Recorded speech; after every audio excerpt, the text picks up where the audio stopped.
పరీక్షలు దగ్గరకు వస్తున్నాయి, చదువుకోవా? చూడని అమ్మా. చూసారా, ఎగ్జామ్స్ దగ్గరకు వస్తున్నాయి, ఎప్పుడు ఫోనే. చదివేశానమ్మా, ఎన్నిసార్లు చదవాలి ఇంకా?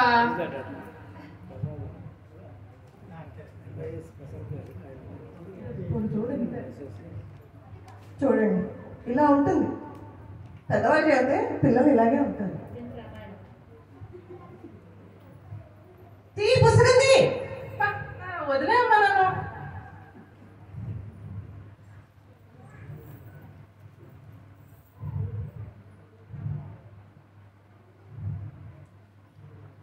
చదువుకో అంటే ఫ్రెండ్స్ తో చాటింగ్ మొదలెడతావే, పరీక్షలంటే సినిమా అంటూ పరిగెడతావే.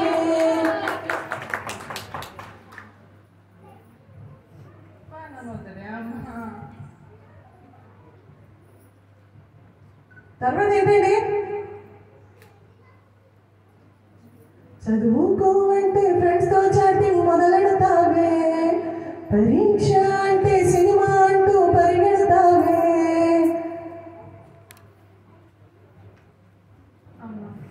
చేతులు ఎప్పుడు మొబైలే, కన్నార్పలు చూస్తావే, ఖాళీ దొరికితే టీవీకే అతుక్కుపోతావే.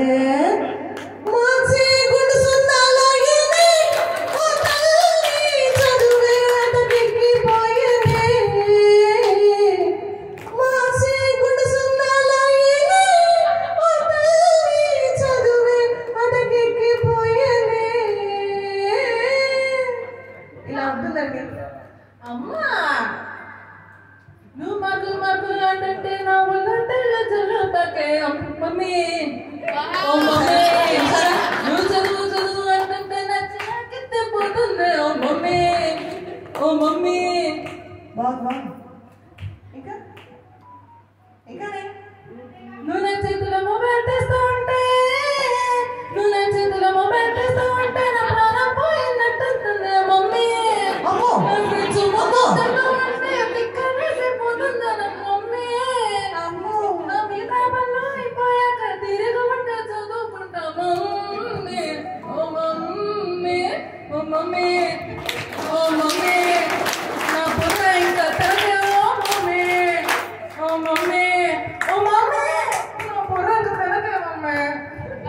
అంతే అంతే, మమ్మీలు ఎప్పుడు బరువు తింటూనే ఉంటారు. అవును, మమ్మల్ని ప్రశాంతంగా వదిలేస్తే మేము ఫోన్ చూసుకుంటాం. ఫోన్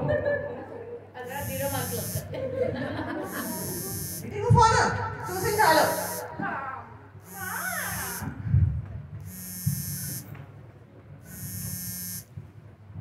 ఓకే, ఇప్పుడు రిజల్ట్స్ వచ్చాయి.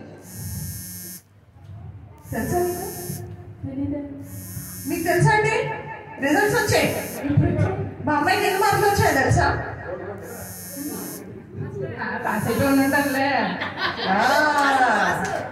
ఈ ఓవర్ కాన్ఫిడెన్సే కోపం వచ్చింది. 1 1 1 2 2 3. ఏంటిది? నారాయణ శ్రీ చైతన్య నేషనల్ ర్యాంకులా లేకపోతే స్టేట్ ర్యాంకులా? అయ్యో, ఇవి ర్యాంకులు కాదండి, మన అమ్మాయికి వచ్చిన మార్కులు. అది కూడా అక్కడే ఉంది.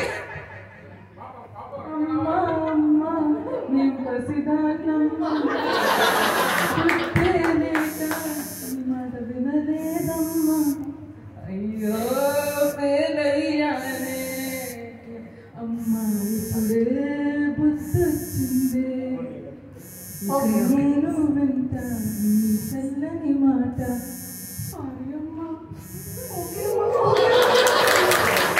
ఈసారి మంచి మార్కులు తెచ్చుకోవాలి. Okay okay, good. అందరు ఇలాగే, పిల్లలందరూ కూడా ఇలాగే చక్కగా మా అమ్మాయిలను చదువుకోవాలండి. Okay okay okay. Thank you.